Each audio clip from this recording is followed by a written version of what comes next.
Good afternoon, everybody, and happy Monday. Let's get to it, and we'll begin with a few scheduling announcements today. President Trump will be hosting the Canadian Prime Minister Mark Carney tomorrow for a working meeting here at the White House. On Thursday, the president will host his 8th cabinet meeting alongside his incredible team. Also on Thursday afternoon, President Trump will host the president of Finland, Alexander Stubb, for a working meeting here at the White House.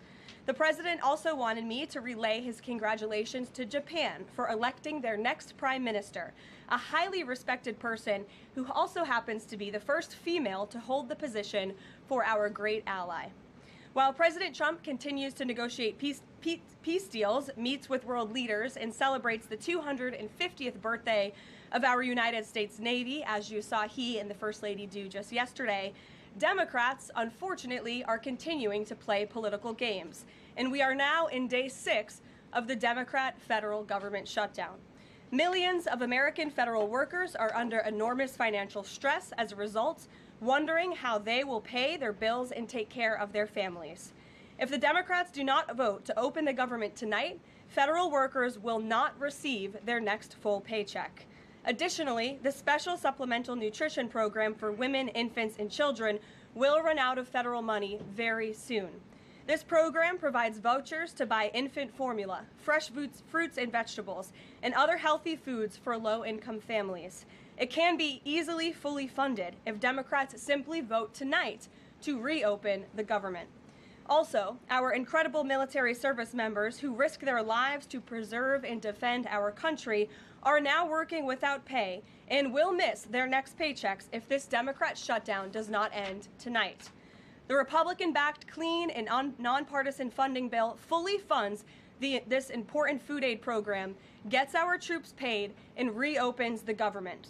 So all of this begs the question, what is the Democrat ongoing shutdown truly about? The sad truth, we believe, is that the Democrats intentionally shut down the government and are inflicting this pain on American citizens to try and demand free health care for illegal aliens. Of course, this is an indefensible and truly radical policy to be in favor of, let alone to use as the primary reason to shut down the United States government. So the Democrats and their allies are desperately lying about their true motivations. We have to set the record straight with the facts so the American people understand what's really at play here. House Republicans passed a clean and nonpartisan funding bill to keep the government open and ensure our troops and other hardworking Americans are paid. Every single House Democrat except one voted against this clean and nonpartisan funding bill. Senate Republicans have subsequently tried to pass this same clean funding bill 4 separate times, and they will do so again tonight, to fully pass it to be sent to the president's desk for signature. And the president is ready to sign this bill to reopen the government as soon as it is sent to his desk. Yet every single Senate Democrat except 3 have voted against this clean and nonpartisan funding bill. The Democrats' current position is that the only way the American government can reopen is if illegal aliens can get free health care. Don't take my word for it, just look at what's inside of the Democrats' proposal to reopen the government. Their funding proposal would result in nearly $200 billion spent on health care for illegal aliens and other non-citizens over the next decade. To put this in perspective, $200 billion is enough money to fund the entire children's health insurance program, which provides health insurance to low-income children and women. Under the Democrats' proposal, the millions of illegal aliens who improperly were granted asylum and paroled under the Biden administration would once again be allowed to receive Medicaid benefits. It does not end there. The Democrat proposal would also require Medicaid to pay more for emergency care provided to illegal aliens than it does for American patients who are disabled, elderly, or children. When someone shows you who they are, believe them. The Democrat Party has unfortunately closed our government, costing Americans their jobs, threatening our military readiness, harming our economy, and causing chaos, all to help the illegals who broke into our country. Instead of holding illegal aliens accountable and removing them from our country, which is what this administration is trying to do every day, the Democrats want to give them the free benefits paid for by the American taxpayer. Democrats in 2025 are for illegal aliens first and Americans last. This is the reality we are unfortunately facing right now in Washington, D.C. President Trump and Republicans will not give in to these radical demands. The president and Republicans have a sacred responsibility to serve and protect the interests of their constituents, the American people. That's why we are backing a clean and nonpartisan funding bill with no strings attached to reopen the government. Democrats should do what they did 13 separate times under Joe Biden and vote for this exact same type of funding bill. Now the Senate will vote tonight for the 5th time to reopen the government on the 6th day of this shutdown. All we need are an additional 5 Democrat senators to end this madness and vote for the clean funding bill to reopen the government. If you are an American watching at home right now, call your Democrat senators and tell them to do the right thing and end this shutdown. With that, I will take your questions. Here in our new media seat today, we have Elizabeth Mitchell from the Daily Signal. Elizabeth, thanks for being here, and please kick us off. Thank you for having me. I have 2 questions. First, President Trump told reporters yesterday that firings of federal employees are taking place right now. In which departments have people already been fired from their federal jobs due to the shutdown? The president was referring to the hundreds of thousands of federal workers who have been furloughed as a result of this federal government shutdown, both here at the White House and across the entire federal government. At agencies across the board, there are federal workers who are staying home. Many of them work in the White House. You know them. Some of them sit just behind me at those desks. They are unable to show up to work right now because the Democrats chose to shut the government down. And so we're already, unfortunately, seeing the consequence of this. And then, of course, the Office of Management and Budget is continuing to work with agencies on who, unfortunately, is going to have to be laid off if this shutdown continues. And Secretary Robert F. Kennedy Jr. said the FDA was required by federal law to approve the new abortion pill last week. Is the administration considering steps to undo this in light of requests from pro-life Congress members and organizations? I think Secretary Kennedy and the Department of Health and Human Services, as I addressed in the briefing last week, were following the law, and we will continue to do so. As I said last week as well, it's not an endorsement of this drug by any means. It's just a law that they were following. Jennifer. We heard you say that you want people to call their Democratic senators. Is the president calling Democratic senators himself? Can you say what he's doing today to resolve the shutdown? Yep, I was just in the Oval Office. He was on the phone with Speaker Johnson. He's also spoken with the Senate Majority Leader, who are in touch with, of course, moderate Democrats and Democrats across the board, who we understand hopefully want to do the right thing by their constituents to reopen the government. So the president is being kept very well apprised of the ongoing shutdown on Capitol Hill. And of course, his position is very clear. There's nothing to negotiate, just reopen the government, and then we can talk about all the important issues facing our country. So he hasn't called specific members of Congress? Not to my knowledge, no. And then on the Affordable Care Act, is he willing to give more, to share more on what he'd like to negotiate on the Affordable Care Act later? Is he willing to say specifically what he would like and when? But look, the president is definitely committed to fixing and improving our healthcare system. You saw it again last week when he had one of the largest pharmaceutical companies in the world coming into the Oval Office and promising to lower drug prices by 200, 300, 100% in many cases for various types of drugs for American patients. That is a huge fix to a broken system that has been ripping off the American people for far too long. So the president's very committed to this. But right now, we need to reopen the federal government, and the president is remaining very firm in that position. If the vote fails today to reopen the government? Look, again, we hope that the vote will not fail because this administration wants to reopen the government. We don't want to see people laid off.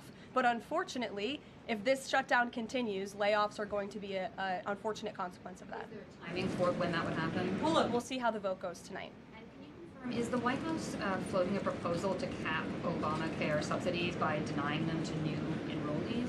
I have not seen a proposal like that. Emily. Thanks, Caroline. The president said yesterday he was considering a phase 2 approach to Venezuela. Is the president considering U.S. boots on the ground or any kind of support of overthrowing Maduro? I won't get into any specific proposals that are being considered by the president and his national security team, but I think we've been pretty transparent and clear in the administration's view of the illegitimate Maduro regime, and the president has taken very unprecedented, tough action to end the illegal trafficking of illicit drugs into our country from Maduro's illegitimate regime. Caroline. Danny, go ahead. Thanks, Caroline. The French government has collapsed again for the 4th time in a year. And I was just wondering if there's any concern in the White House about the kind of ongoing political crisis there. Any thought about whether the President Trump's good friend, President Macron, should either call elections or even resign over that? Well, I can tell you the White House and the National Security Council are very much aware of this situation, but I think it would be imprudent of me to weigh in on French internal politics from the podium, so I will reserve comment on that. Behind you, yes. What is President Trump's expectations for talks today and I guess this week in Egypt? And is there a new timeline that the president is giving all sides to reach an agreement? Yes, there are technical talks happening right now in Egypt amongst Special Envoy Witkoff and Mr. Kushner, as well as their respective parties from all sides. What we saw take place on Friday, and I have not commented on that from the podium yet, is truly remarkable.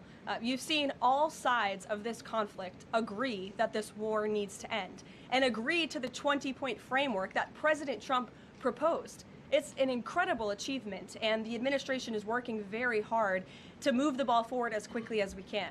The president wants to see a ceasefire. He wants to see the hostages released, and the technical teams are discussing that as we speak to ensure that the environment is perfect to release those hostages. They're going over the lists of both the Israeli hostages and also the political prisoners who will be released, and those talks are underway, and the president is very much on the ball and is being apprised of this situation. A Sunday evening deadline. Obviously, the negotiations have extended that, I imagine. What is that new deadline? Does the president have a time frame in mind to see this phase implemented? Well, the Sunday evening deadline was to hear back from Hamas on the proposal one way or another. And of course, on Friday, Hamas put out a very clear statement in the president's view that they accept the president's framework, and that's why those technical talks are now underway. But again, we want to move very quickly on this, and the president wants to see the hostages released as soon as possible. Steve. How long do you expect those technical talks to last, Caroline?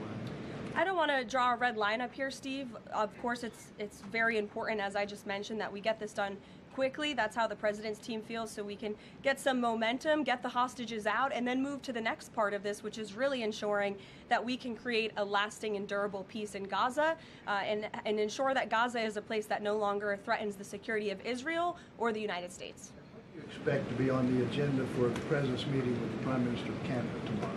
I'm sure trade will be a topic of discussion tomorrow, and all of the other issues that are facing both Canada and the United States. I know the president looks forward to having that discussion with Carney in the Oval Office. Caitlin. Thanks, Caroline. I have two questions. On the layoff of federal workers, potentially, the president said yesterday that Democrats will be to blame if federal workers lose their jobs. Historically, though, in past shutdowns, workers have been furloughed, but they have not been laid off en masse. So wouldn't that be the president's call to lay people off? As I've said repeatedly, Caitlin, this conversation about layoffs would not be happening right now if the Democrats did not vote to shut the government down. And as I also said last briefing as well, we are $37 trillion in debt, and the government is not receiving any cash. So someone has to look at the balance sheet and be good stewards of the American taxpayer dollar. And layoffs are an unfortunate consequence of that. Term, for example. Well, as I'm telling you now, this administration is focusing on checking the balance sheet and ensuring we're doing the right thing by the American taxpayer. And again, these conversations about layoffs would not be happening in the White House today if not for the Democrat shutdown. And they have a choice to change that. They have another opportunity tonight to do the right thing to reopen the government. Joey. Judge over the weekend. Sorry, my second question. A federal judge over the weekend that the president had appointed to the bench in his first term in office basically argued that he could not deploy other states' National Guards to Portland. Basically said that it was untethered, his argument, to what is actually happening on the ground. Which local officials in Portland have said that the National Guard is needed there? With all due respect to that judge, I think her opinion is untethered in reality and in the law. The president is using his authority as Commander-in-Chief, U.S. Code 12406, which clearly states that the president has the right to call up the National Guard in cases where he deems it's appropriate. And if you look at what has happened in Portland, Oregon, for more than 100 nights, I was talking to our law enforcement team about it this morning, for more than 100 days, night after night after night, the ICE facility has been really under siege by these anarchists outside. They have been disrespecting law enforcement. They've been inciting violence. We saw, again, a guillotine rolled out in front of this federal building. And so the president wants to ensure that our federal buildings and our assets are protected. And that's exactly what he's trying to do. And ultimately, in the case in Los Angeles, that judge ruled in the Ninth Circuit, that panel of judges ruled that those troops could remain and that the president was well within his authority to do so. So we are appealing that decision. As you know, we expect a hearing on it pretty quickly, and we're very confident in the president's legal authority to do this, and we're very confident we will win on the merits of the law. But no local officials that you can point to that have said we need the National Guard? Because I spoke to the police chief of Portland last week. He said that the president's claims just don't match up with what's happening on the ground. I would encourage you as a reporter to go on the ground and to take a look at for yourself, because there's been many members of the press, not press in this room, but independent journalists, some of whom we'll be inviting to the White House very soon to share their stories, because they have been in the middle of these riots and they have witnessed the anarchy that is taking place night after night. It's on video. You should play it on your show. You have a great opportunity on prime time on CNN to show your audience. Yeah, but you're probably talking to partisan Democrat officials who are opposed to everything this president does. You should also ask the people who live in Portland. We've actually heard from many members of the community who have said that this is complete civil disobedience. It's a mess. It's been loud. It's been troubling for neighbors in the community who are just trying to live peacefully. And these people are not there to peacefully protest. They are there to cause mayhem and havoc. Yeah, Caroline. Stephen, go ahead. Thank you, Caroline. Two questions.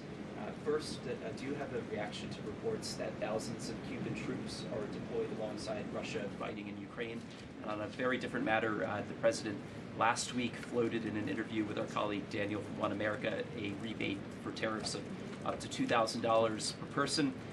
Is that plan contingent on the Supreme Court's upcoming ruling on the legality of the tariffs? And is the White House preparing for legislation to make that happen? Sure. On the first point, I have not seen that report, Stephen, but I'll check in with our national security team after this and we'll get you an update. To your second point about the tariff rebates, I think it's an idea that the president has discussed and floated with his team of advisors, but no decision has been firmly made at this point in time. Why don't we go to the back? Owen. Good afternoon. Good afternoon. A few days ago, President Trump demanded Jay Jones of Virginia get out of the race for condoning political violence in a text message against a Republican politician a few years ago. He hasn't left the race. He hasn't dropped out. What's the president's reaction? Well, as you know, I'm not at liberty to discuss political races from the podium. I think the president himself made his position very clear, and anyone could agree the Democrat nominee for Attorney General in Virginia are really shocking, alarming, and completely unacceptable. He was threatening to kill his opponent and his opponent's children, and that rhetoric has zero in our country, and the president was right to condemn that. Sure, go ahead. Thank you. The Democrats have questioned and scrutinized the president's comments about using potentially the military, American cities, as training grounds for the military. And when you look at Portland, Chicago, local and state officials say that their local law enforcement is able to handle the situations, these protests on the ground. The president says that Portland is burning, using that as justification for the National Guard in Portland. But when you look here in Washington, D.C., the president just last week said it is now a completely safe city, and there are still National Guard members on the streets that are not involved in ICE activities.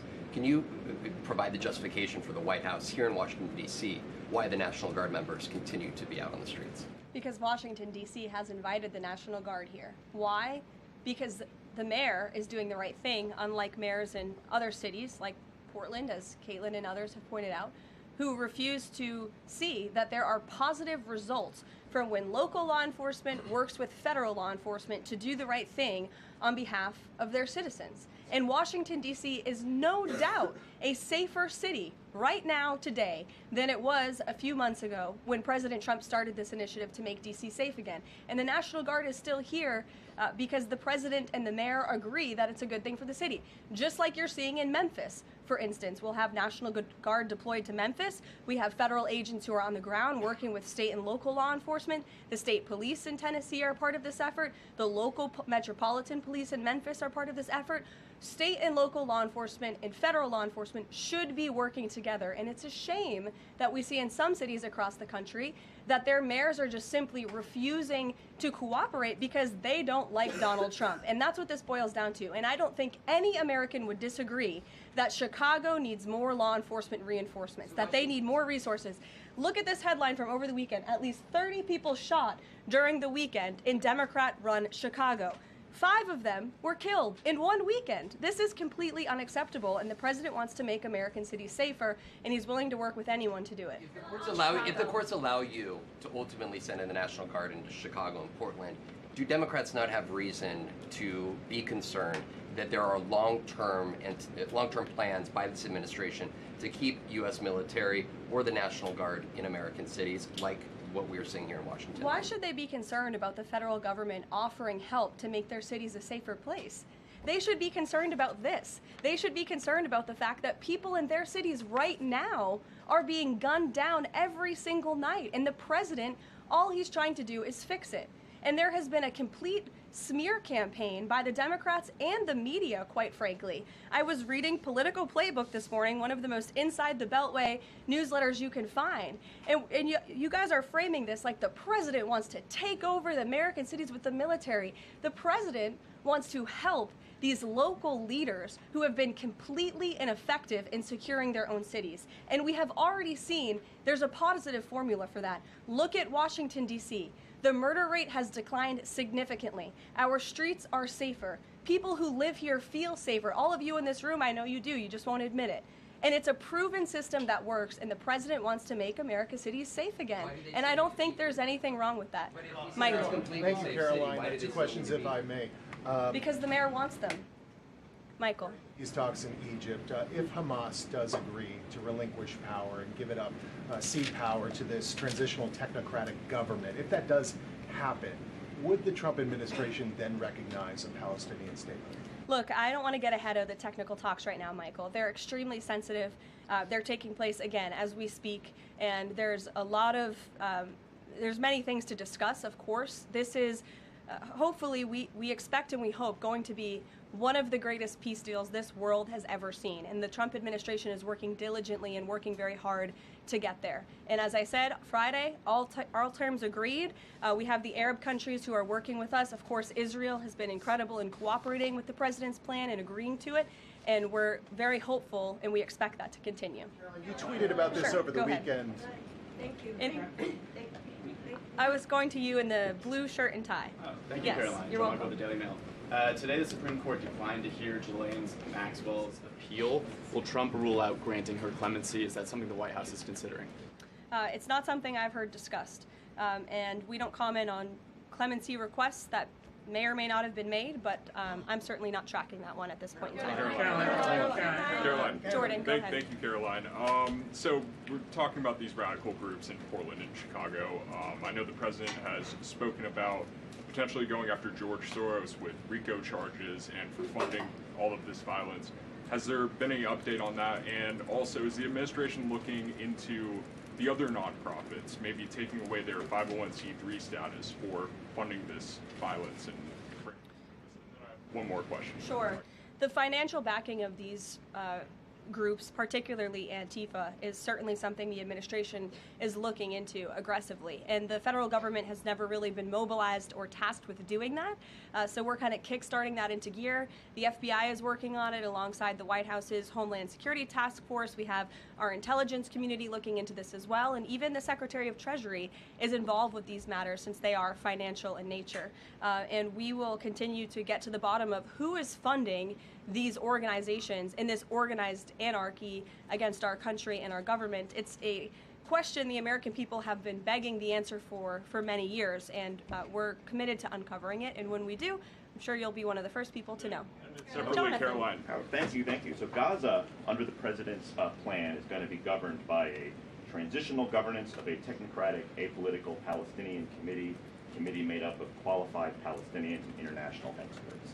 Now, given how radicalized the Palestinian population is in Gaza and in the West Bank, can you offer some insight or guidance into who are some of these Palestinians that are going to be considered for leadership roles in Gaza, and where you're going to be finding them, and do you have any names?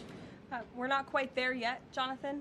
The president believes peace is possible in Gaza, and that's why he presented this detailed and comprehensive plan. The first step of that is securing a ceasefire and releasing the hostages, and then those conversations about ensuring a durable and lasting peace can continue. But what do you need to have peace in a region like Gaza that's been war-torn for far too long? You need security guarantees, and you need good governance. And so those will be two of the priorities that this administration is focused on. If I may, the president has said he wants the government to reopen this week in a deal. What's going to happen by the end of the week if there's no deal? What's the White House prepared to do? With no deal with what? To reopen the government. Look, as I said, unfortunately, there's going to be a lot of pain inflicted. There already is on the American public, on our troops who are not being paid, again, on women and young children who depend on critical food assistance.